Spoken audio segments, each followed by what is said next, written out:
The Refugee Council Children's Section is a team of advisors who work directly with young people, as well as advising other people from other organisations.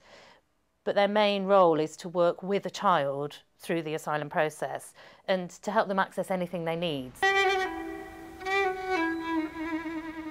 have seen quite a lot.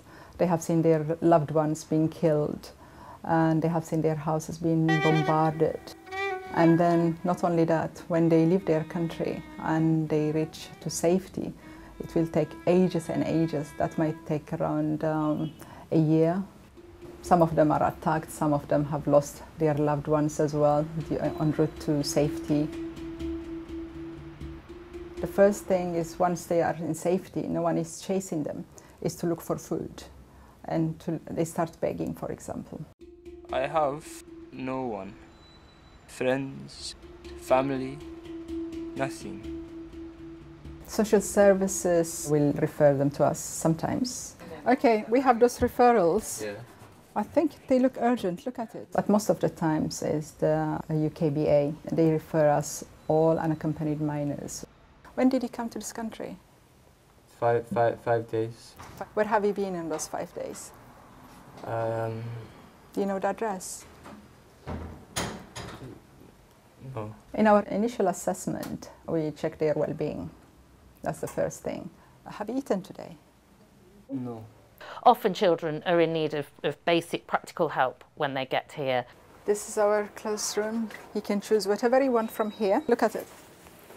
What do you think of it? It is nice. Toiletries, clean clothes, clean underwear, you know, a bag to keep things in. Things like that are important.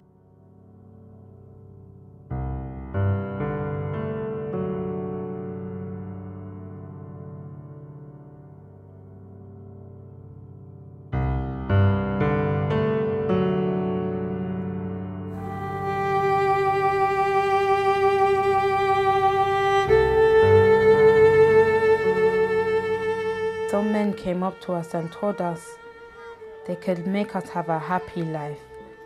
They can make us go to school. They told me put makeup on and look odd. I was told I would get food and money if I went on the plane.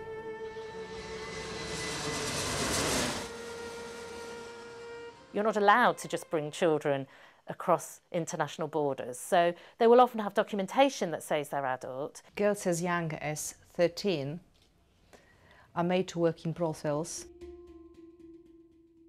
They are made to work 7 days a week. They often stay in the same room, are not allowed to go out, even look through the window. Every night they would come. I was so scared. I didn't know what was worse, staying there or being dead.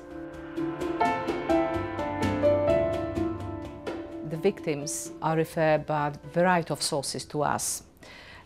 Some are simply found on the streets, thrown out of the brothels when they either give birth to children or are heavily pregnant. Some escape. When they are caught, the first people that they speak to is the police. I didn't understand what was happening. I was just scared. And the first thing they tell the police is the story that the trafficker told them. People don't believe that children as young as 15, 16 could be trafficked on passports making them 28 and 29.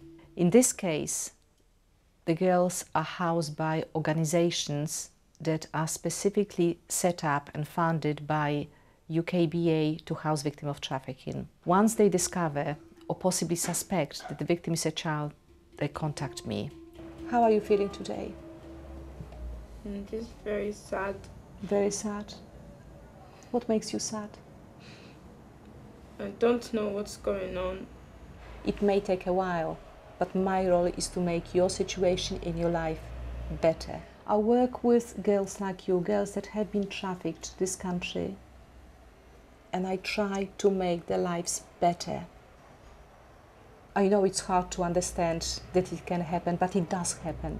My job is to deal with a variety of issues across the board and sort of be the person in the middle, looking at the job of various agencies, involving various agencies. My job is to find a welfare solicitor if necessary. I know this may be difficult to talk about, but can you tell me a bit about your family?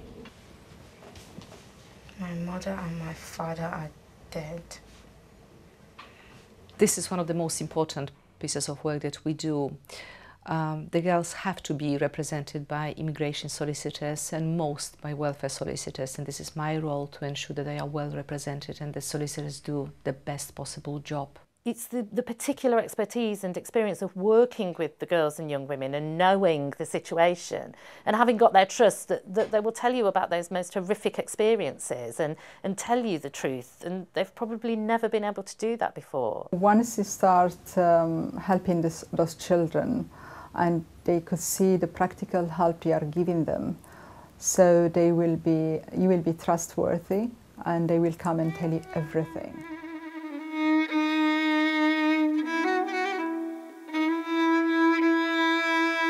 Most of the times the accommodation they are put in is very bad. Their accommodation is not suitable for a minor or a child. Sometimes local authority may not have the right accommodation for them. So we have to advocate on their behalf. We have to address everything. Sometimes you find yourself being the solicitor, the advocate, the nurse, the mother, the sister, everything in one go.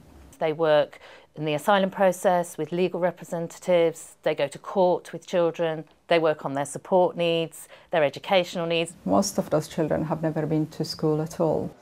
This is Farza, the new arrival. Hi. Who would like to study English with you? Until they get into the mainstream education, we offer ESOL classes here. If you have £1 shared between 8 people. We have brilliant volunteers and you will see the transformation straight away. Decimal. That's right. Quarter. 1/4. Very good. So if you change it from Very good thing. Great thing to attend the lesson. We've got a range of activities, structured activities, but also just space where they can forget about their problems just momentarily and be a child again. How was your English classes? Good. You learned a lot? Good, yeah. All right, that's very good. What about maths? I liked it. You liked it? A lot. That's very good. And here, do you want to play? Come on. Yes. Come on. That's a good one, good. Each one would know that he is not alone. He's not the only one who passed through all these problems. He's not the only one who has lost his parents or his siblings. So they get together and they talk to each other. And that's, I think, it offers quite a lot of comfort. Yeah.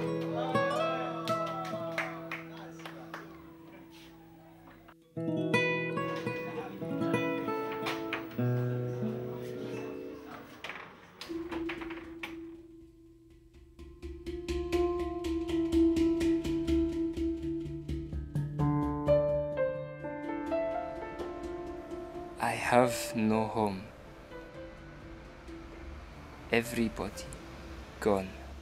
Immediately on turning 18, their support can end, they can be moved from pillar to post, they can even be made destitute, depending on their immigration status. And of course, the big thing hanging over them is, will I get sent back to my own country now that I'm an adult? So deportation is at the back of their mind always.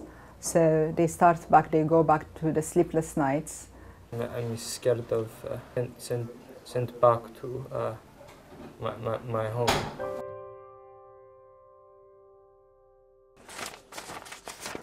Unfortunately, the vast majority of asylum applications are rejected. So the girls get refusals. And I don't believe this is right. Neither do immigration solicitors. Hello, Monique. Are you ready? And they are advised to lodge an appeal. Each girl may have numerous appointments to prepare statements, sometimes 100. We're talking about a huge number of hours. I am there to support them.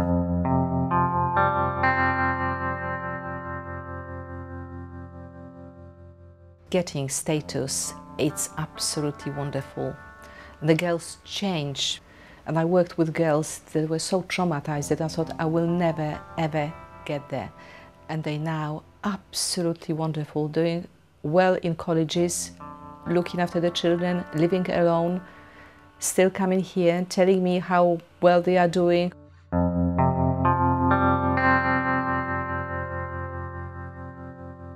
We need the children's section to make sure they're safe, to make sure they get what they need, to make sure they're treated properly, and to make sure they just have the best chance of getting safety and being looked after properly. So you could see that traumatized child that you have seen before, the withdrawn child you have seen before, the destitute child you have been before, starting to smile. That means a lot.